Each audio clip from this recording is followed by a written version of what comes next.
திருப்பூரை சேர்ந்த ராகுல் என்பவர் கொல்கத்தாவில் கத்தியால் குத்தி கொலை செய்யப்பட்டுள்ளார். இச்சம்பவம் அப்பகுதியில் பெரும் பரபரப்பை ஏற்படுத்தியிருக்கிறது. இது குறித்தான கூடுதல் விவரங்களோடு எமது செய்தியாளர் பாலா இணைகிறார். பாலா, வணக்கம். இந்த கொலைக்கான காரணம் என முழு விவரங்களை பதிவு பண்ணலாம். நிச்சயமாக பவித்ரா. அதாவது திருப்பூர் மாவட்டம் காங்கேயம் தொகுதிக்குட்பட்ட படியூர் பகுதியைச் சேர்ந்தவர் ராகுல். சொந்தமாக ஈச்சர் வேன் வைத்து அவரது வாழ்வாதாரத்தை நடத்தி கொண்டு வருகிறார். மேலும் அவருக்கு திருமணமாகி ஒரு குழந்தை உள்ளதாக கூறப்படுகிறது. கணவன் மனைவியிடையே சிறு மனஸ்தாபம் ஏற்பட்டு இருவரும் தனித்தனியாக வாழ்ந்து வருவதாகவும் கூறப்படுகிறது.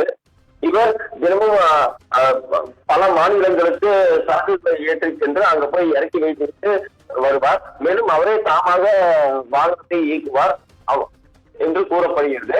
இந்த நிலையில் கடந்த வாரம் கொல்கத்தா வெஸ்ட் பெங்காலுக்கு செல்வதற்காக இவர் வாகனத்தில் லோடு ஏற்றிக்கொண்டு சென்றுள்ளார்.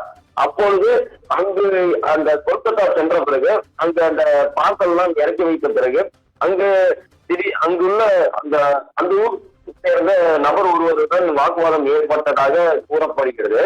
இதில் ஆத்திரமடைந்த அந்த நபர் திடீரென்று இடுப்பில் வைத்திருந்த கத்தி எடுத்து ராகுல் கழுத்தை சரமாரியாக தாக்கியுள்ளார். இது சம்பவ இடத்திலேயே ராகுல் இறந்துள்ளதாக கூறப்படுகிறது.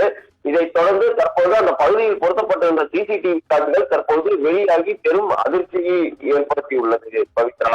மேலும் தற்போது ராகுலின் உறவினர்கள் தற்போது கொல்கத்தாவுக்கு சென்றுள்ளதாக இங்குள்ள காவல்துறையினர் தரப்பில் தெரிவிக்கப்பட்டுள்ளது. கூடுதல் விவரங்களுக்கு நன்றி பாலா.